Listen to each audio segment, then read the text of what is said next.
Through the prayers of our dear fathers, Lord Jesus Christ, our God, have mercy on us and save us. Amen.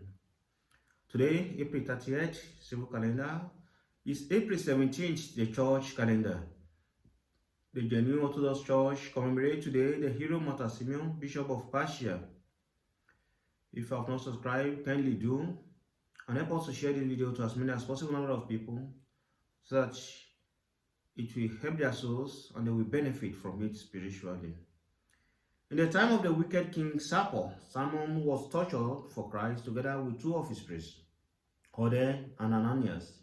The king Simeon Custazan, who had first denied Christ, but then, moved by the reprimand of Saint Simeon, again confessed the true faith before the king, was executed before there were 1,000 other Christians were. Also led to execution with Saint Simeon, who purposely stood a little back to that, so that he should be the last to die, and so be able to encourage the other Christians right to the end, and keep them from wavering through fear of death. When the priest Ananias laid his head on the block, he was trembling all over, but the king's clerk, Forsake, who was himself secretly a Christian, began to encourage him, saying, "Don't be frightened, Elder.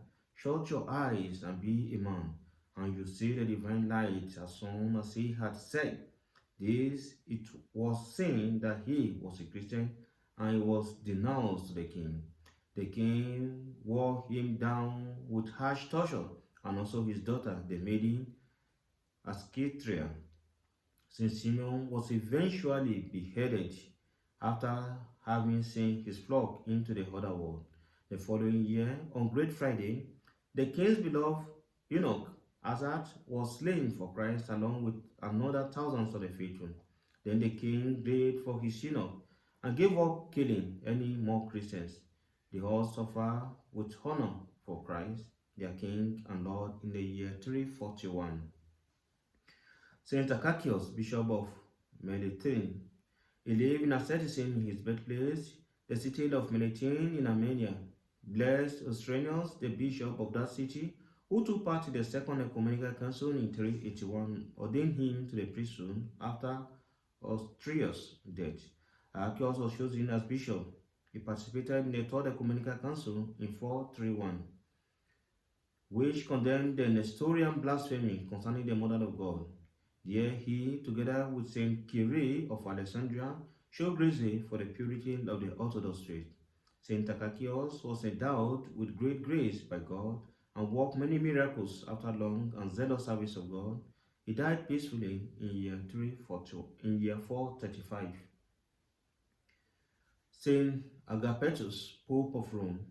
He was sent by Theodotus, king of the Goths, the Emperor Justinian in Constantinople, to dissuade the latter from his campaign against the Goths.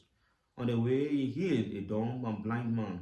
In Constantinople, he helped to uphold orthodoxy and died in year 536. Our Holy Father, Zosima, one of the founders of the ascetic community on the island of Solos in the White Sea.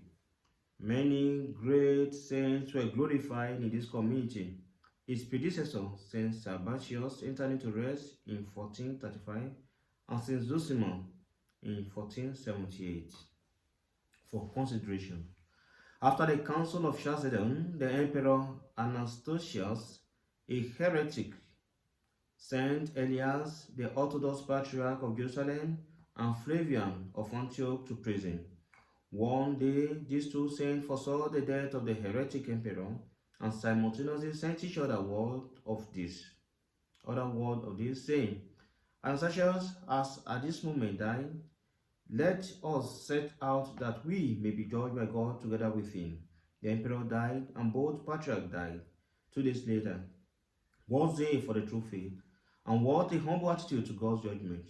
These saints saw no other reason for their earthly life than the truth of God. Neither did they say, "We have judged, but let God judge." Our sojourn on earth is not just for the sake of our being here, or for our personal decision for good or evil, for truth or falsehood. Blessed are we if we can lay all before the will of God and the judgment of God. But in all things, A strong faith is vital. These Orthodox servants had strong faith, so had Saint Akakios. Once in a time of great drought, when the people were in despair, Akakios led a procession with the people all around the town, and he arranged for the liturgy to be celebrated outside the town.